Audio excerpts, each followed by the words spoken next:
Welcome to GC360. I'm Elliot Payne. And I'm Meredith Barnes. It's Valentine's Day, and love is in the air on the GC campus. We took a look at what students are saying about this controversial holiday of desire and disdain. We will also give you the story of an annual charity event on the Georgia College campus that is sure to make you groove and shake. And later, we will have an interview with one of our very own reporters about her experience with a dangerous fate. All that and more, only on GC360. For some, life is a dance that you learn as you go. For others, life is a chance that you fight to know. Children's Miracle Network hospitals provide hope to millions of sick children and their families each year. Reporter Megan Rochester shows us how Georgia College has boogied for bucks for this very special cause.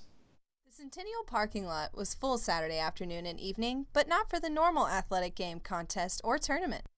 Hundreds of students and volunteers gathered to participate in a Georgia College Miracle event. Georgia College Miracle is the largest fundraiser on the GC campus, and proceeds benefit the Children's Miracle Network Hospital in Macon. Their biggest annual event is called Dance Marathon. Participants stayed on their feet for 12 straight hours, dancing and playing games while local bands performed. We'll drive with a tail light, circle, roll down the window and turn it on up. My name is Vanessa Whited. I'm the Public Relations Chair for Georgia College Miracle. We are here at our signature event, Dance Marathon. We're the largest fundraiser, and so all year we work to fundraise for the Children's Hospital, and then Dance Marathon is our big celebration. So we all get together with different people from campus, and we celebrate this huge milestone that we're making for the hospital. I get to do all the Facebook, Twitter, Instagram, and we have an event hashtag, which is GCDM13, and everyone's utilizing it, and it's awesome. You can look at the hashtag, you can scroll through all the pictures, you can see what an awesome time everyone's having. FTK is our big Dance Marathon's a nationwide thing, and FTK is what it's like our motto, it's for the kids.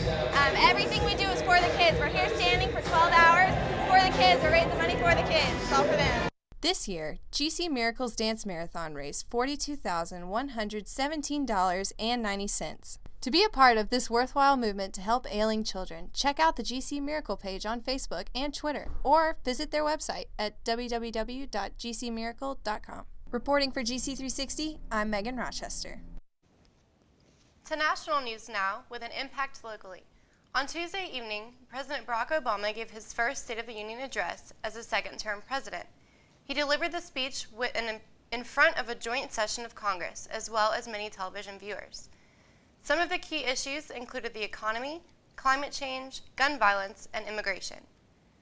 With the economy being a hot topic of discussion, President Obama called for the first increase in the federal minimum wage in 6 years.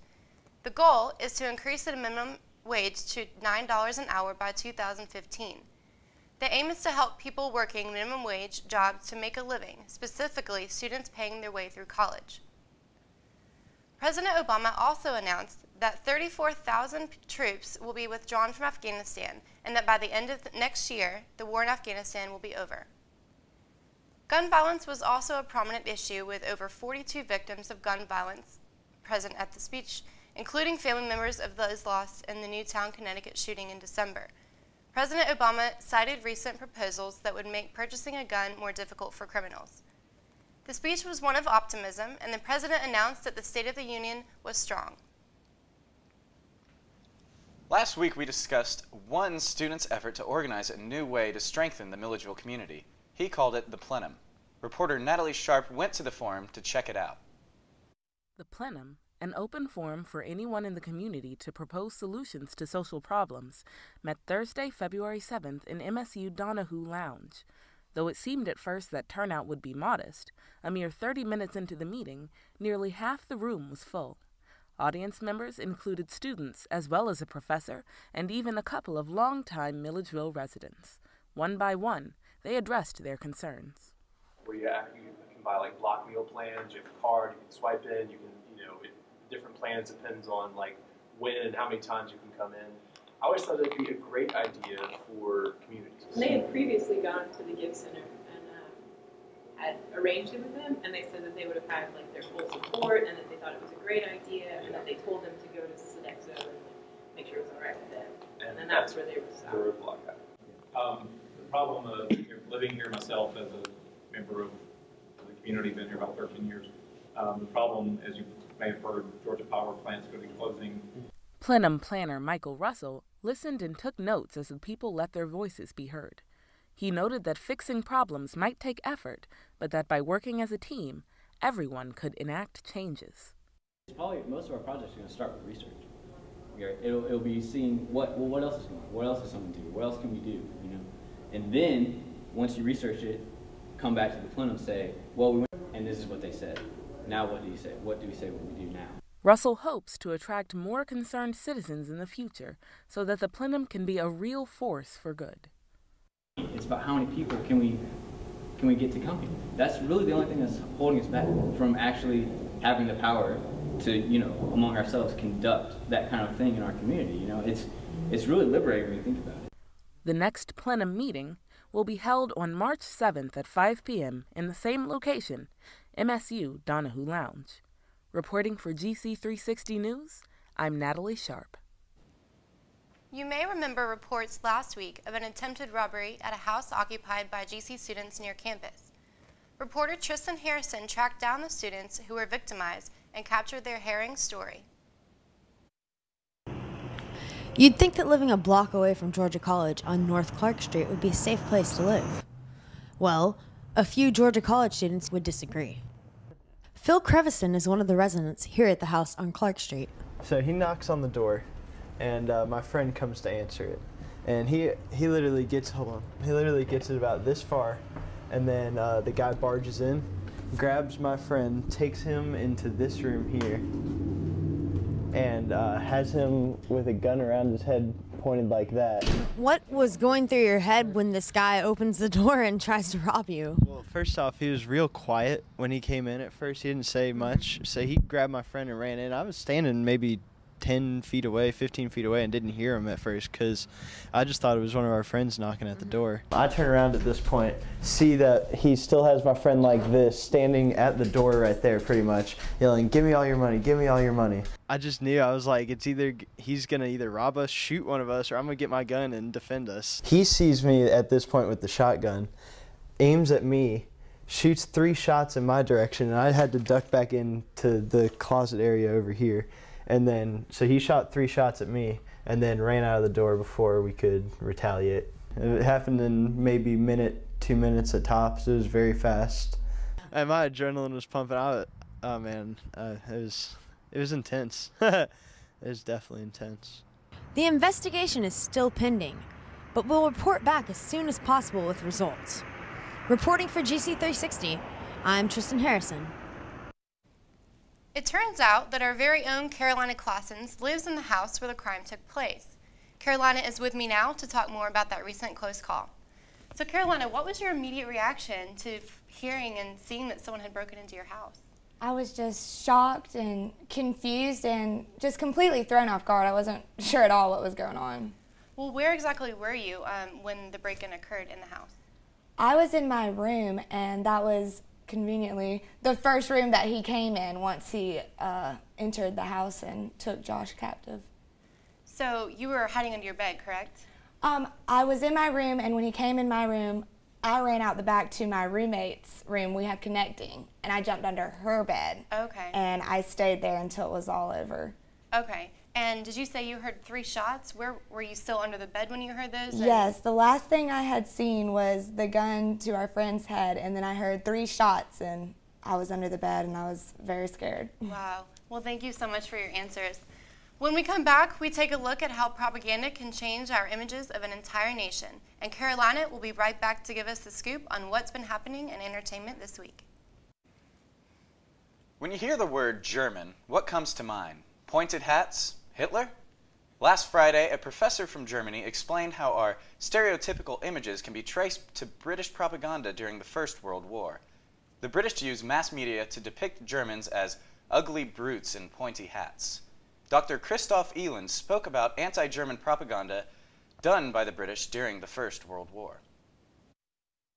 That I've always thought is important, that you know how you're perceived by others. So I want to know how people kind of perceive me as a German, what kind of connotations are there for a German in the United States, but also in Britain. And that kind of sparked the interest. But the British propaganda in the First World War is the most successful campaign ever. Everything we know about propaganda has been done by these guys for the first time. It is immensely popular, it's immensely successful, and the British are actually able to dismantle all positive traits in the British perceptions of the Germans. After 4 years of war, 1,000 years history of intercultural contact is wiped out. After that, what you have is a negative image of the evil Hun. Hitler is so impressed by British propaganda during the First World War that he has a chapter in Mein Kampf which says, you need propaganda to influence the public mind. And if you want to know how to do it, look at what the British did in the First World War. That's the way you need to do it. The Nazis paid close attention to what the British did. Dr. Elin noted that although the World War I images of Germans have faded with time, they haven't disappeared. Did you know that elephants can hear with their feet? Caitlin O'Connell-Rodwell is a world-renowned expert on elephants and faculty member from Stanford University School of Medicine. Over the last 20 years, she has dedicated her research to studying elephant communication and how their societies are constructed and maintained. Over the next couple of months, O'Connell-Rodwell will be with the GC community to serve as a lecturer and panelist to discuss her extensive work with elephants. This is all a part of Martha Daniel Newell Visiting Distinguished Scholar Program that was developed for Georgia College in 2011. The program is designed to further students' liberal arts experience by providing rare opportunities for GC to work alongside a nationally recognized scholar. O'Connell-Rodwell's next presentation will be held on February 21st at 7 p.m. in Arts and Science Building, room 370. Her topic will be on elephant hierarchies. Log on to the Georgia College website at www.gcsu.edu for her entire presentation schedule. Now we return to entertainment segment of the show with Carolina Classens. What's going on, Carolina? On Monday night, the theater department performed a practice run-through of I Love You, You're Perfect, Now Change, directed by Dr. Amy Penn. I say I'm a mess, but I say it with pride. So I keep coming back. Baby, I keep coming back. The play acts out the different stages of dating, relationships, and love, including the highs and the lows, the funny and the awkward, the happy, the sad, and most prominently, the humor. Actors Aaron Borain, Zachary Bradford, Mitchell Moore, and Haley Koger reveal their inner monologues to the audience. They sing a conversation riddled with both complaints and fantasies about the other actors on stage. The performances will be held from February 20th to the 23rd at 8 p.m. and again on February 24th at 2 p.m. The cost for GC faculty and staff is $12 and $7 for students. Make sure you don't miss this side-splitting comedy at Russell Auditorium.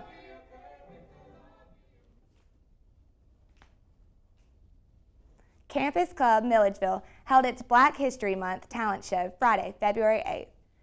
The event included performances by Georgia College students, but its main focus was clear: talented local youth. 15-year-old Ania Davis brought the audience to their feet with her rendition of Jennifer Hudson's You're Gonna Love Me.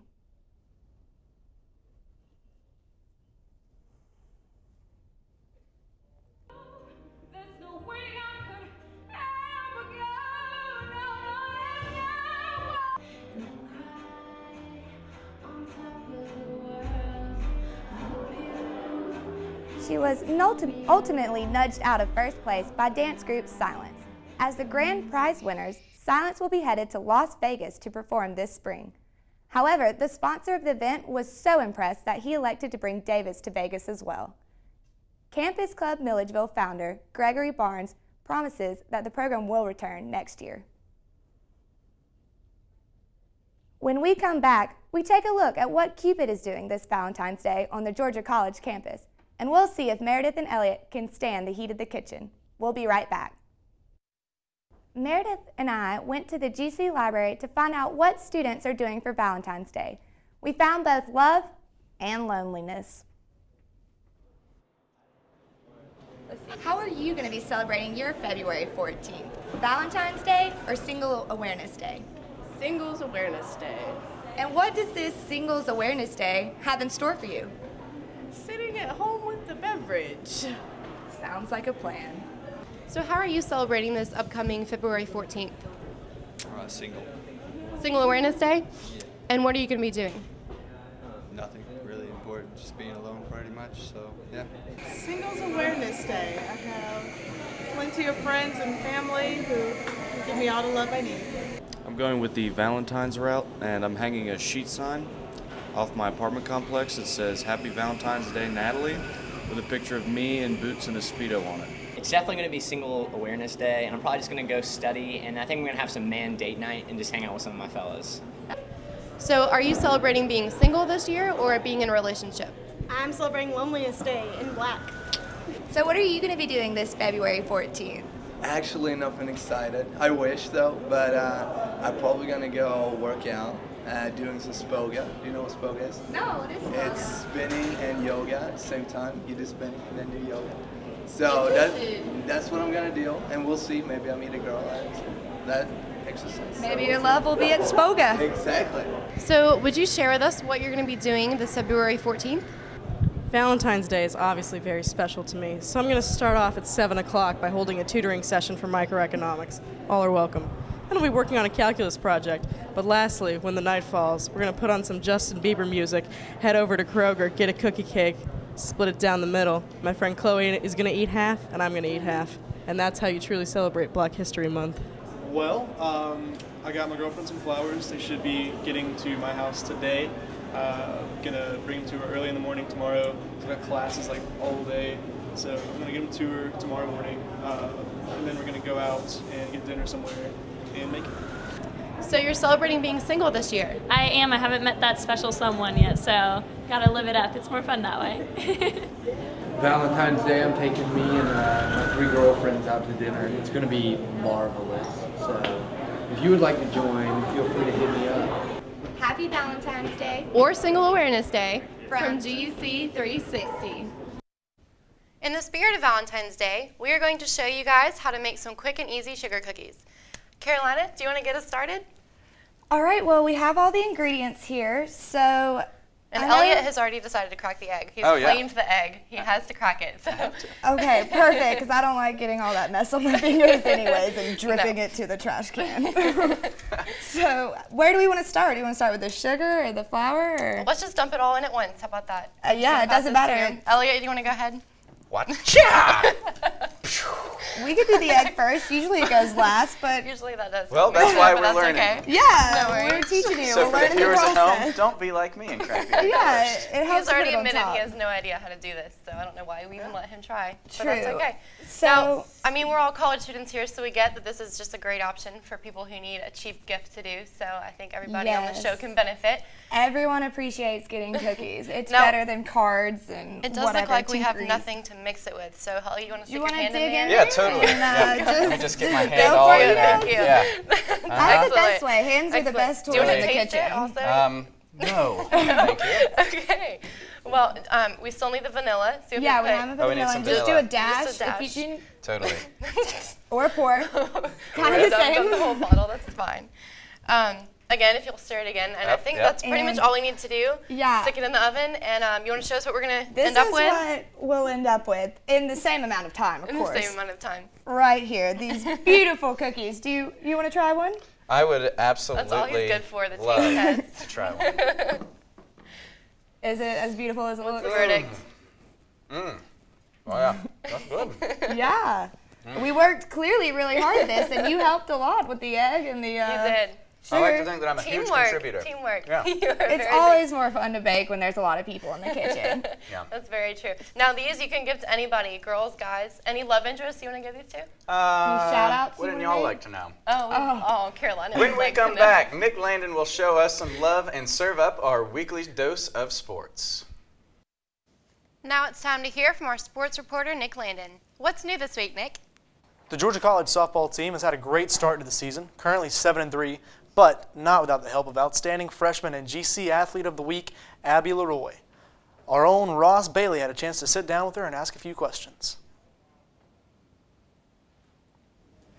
The Georgia College softball team has a new rising star, Abby Leroy. That's what needs to happen. The freshman pitcher was named Bobcat Athlete of the Week and Peach Belt Conference Freshman of the Week following a dominant performance both on the mound and behind the plate last weekend. I just want to give all the glory to God for everything that I do because it's all through Him. And my parents also, they have been there ever since, I was little. They've pushed me, to work harder, and they just instilled values that I think are essential for any person and athlete, just to, never settle for less and just always push yourself to get better. Actually, my parents, they are two of the most supportive people I think in this world. They've came to both of weekend games so far, and the plan is for them to come the next 2 weekends on the road. So I have a lot of support there, and also have a lot of support back home with friends and family because Dublin being a small town, everybody knows everybody. When I first came, I did random roommates, and it ended up being a perfect match. I made some really, really good friends on the softball team and off as well.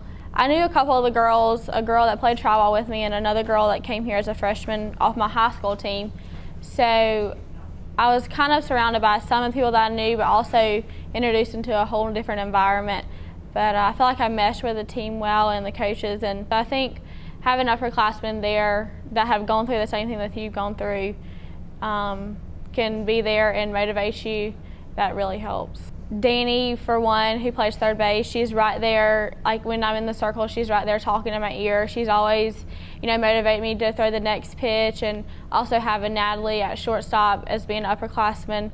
Both have a lot of experience, and I feel that they have my back. And it's just really good to have a tight-knit family on and off the field outside of softball. That's all for sports this week. Back to Elliot and Meredith at the desk. That's all the time we have this week, but be sure to check us out on our website at www.gc360news.com. Or follow us on Twitter and Facebook at GC360 News. I'm Elliot Payne. And I'm Meredith Barnes. From all of us at GC360, happy Valentine's Day!